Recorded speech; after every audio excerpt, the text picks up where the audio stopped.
Hello, this is Music in Bed. I'm your host, Marshall Thomas. Welcome. We're here with John Denver this evening, and welcome to you, John. Thank you very much for all your work, and let's just get right into it, shall we? Far out. It's great to be here, thanks. Is singing as great a high in your life as it appears to be? Absolutely. Concerts are the most important thing to me. What I want to do is go out there and sing for people. It's that beautiful feeling of being incredibly alive.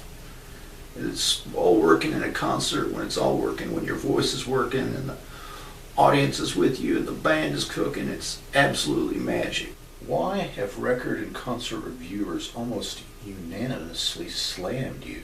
I'm not as sophisticated. I'm opposite of old Blue Eyes. In the early 70s, the mainstream of music was rock, hard rock. The popularity of country music that's grown in the past couple of years with Willie Nelson and Waylon Jennings hadn't even started yet. In the 60s, folk music was over, so within that framework of rock music, I came along and had great success.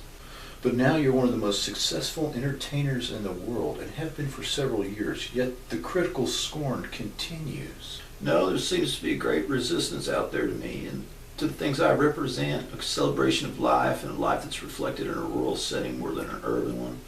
Most of the critics who write negatively about me are people working in big cities on big newspapers or magazines. I come in singing about mountains or wilderness or love and family, and that's not what these people want to hear. The reviewers don't seem to be taking you any more seriously now in 1977, say, at that point in your career, than at the beginning of your career. They tend to disbelieve you and your yippee, this is far out approach to life. Is it possible you're not communicating all of your complexity, and that is why so many critics think you're either a simpleton or just plain full of BS? Can your so-called celebration of life strike people as shallow? There are times when I'm sad, sometimes when I'm lonely. There's times when I'm happy and when I feel sorry for myself. It's the human condition. I want people to know, in the midst of this incredibly insane world with all the terrors and problems, that life is worth living. I love life. I'm aware that throughout all of this pain that permeates me is this sense of love, of life. And that's what I want to give and share with people. Has that always been true for you?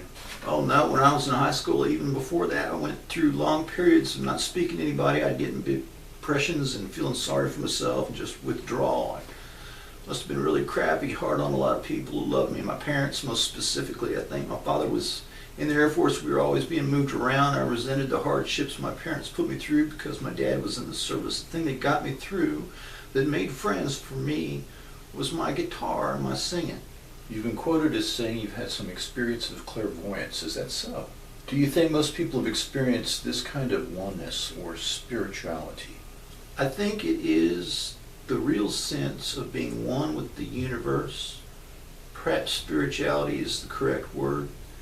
The thing that is in all of us and in the universe, and that is what God is. That's what the Great Spirit is. That's the Indians talk about it. That spark of life. It's not your mind, it's not your body. I wish I could find the exactly or the right words. You can talk about it until you're blue in the face, and that's not it. The Indians, in their close communion with nature, gave many forms to the Great Spirit. People have a sense, I think, of communion with all of that, and we can't describe it, so we lamely try to label it. Religion is a feeble attempt to share this sense of God. You don't have to go to church to know God, though you don't necessarily have to stay away. My own experience up to now is that religion is a barrier between me and God. Recently you starred in your first feature film, Oh God. And you wanted to do a film for a long time?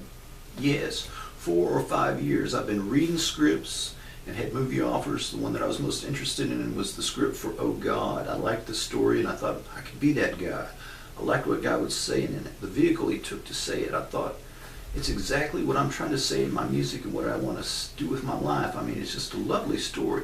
At one point I had an interview with Sam Peckinpah to play Billy the Kid in the movie Billy the Kid and Pat Garrett, the role Chris Christopherson played. And I would have loved to do that, a whole different thing for me. I interviewed for the part, but I didn't get it because Peckinpah didn't think I could kill anybody, which is the truth, but that's what they thought about Billy the Kid too. So what does he know? What do I know? Now, there's a line at the beginning of Oh God in which you say to God something like, "Why did you pick me?"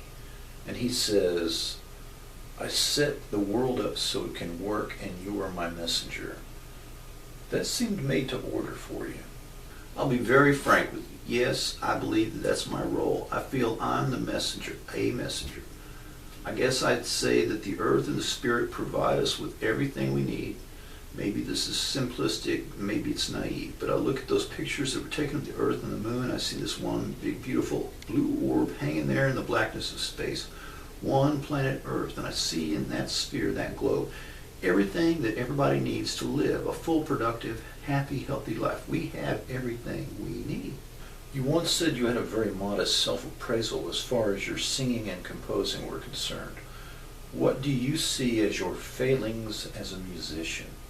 Well, I'm getting to be a better singer, I think. I think my voice is mature, and I'm also learning what to do with it. I think I'm getting to be a better songwriter as I learn to express myself with a more intelligent and mature viewpoint. My songs seem to touch people, and I have a very definitive style. When you hear one of my songs, there's no doubt who it is. Doesn't sound like anybody else.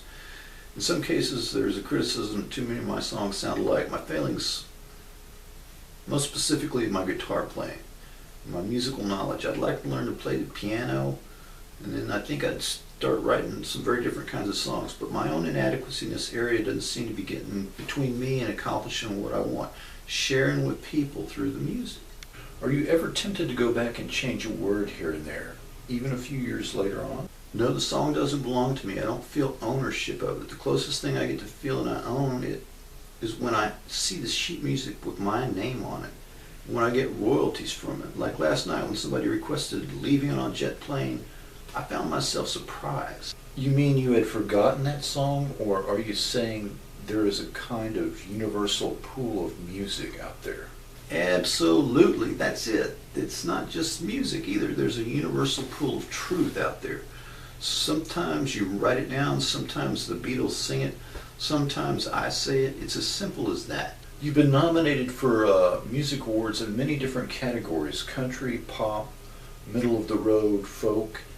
Which division do you primarily see yourself in? You know, I think that I do things in those areas, except I guess that I'm not really rock or jazz, but pop or country or folk, all of those.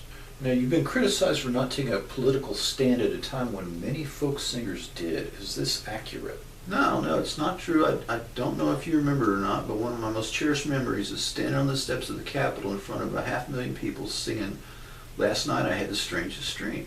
That was in 1968. I was there with Peter, Paul, and Mary and Pete Seeger. There were about 3 marches in Washington, and I was in all of them. So what are your essential social concerns right now? The biggest social concern is nuclear power. Proliferation of nuclear materials in the world today is the most frightening thing in the universe for me. It says the world isn't working.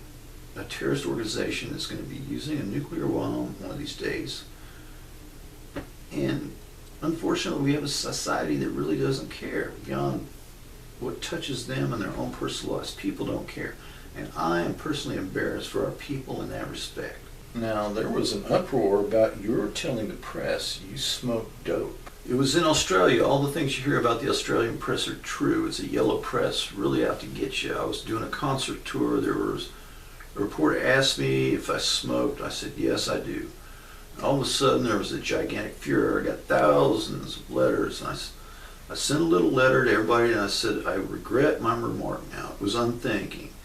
If John Denver smokes dope, it must be all right. Well, some kids might be thinking that, and just like alcohol, I believe marijuana should be handled responsibly, like driving a car.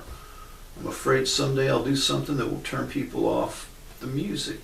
It seems to us you're pulled between the family and the world outside your family. Absolutely, you've hit the nail on the head. The constant joy to me is seeing Annie with our children, her being a mother, her womanliness, God.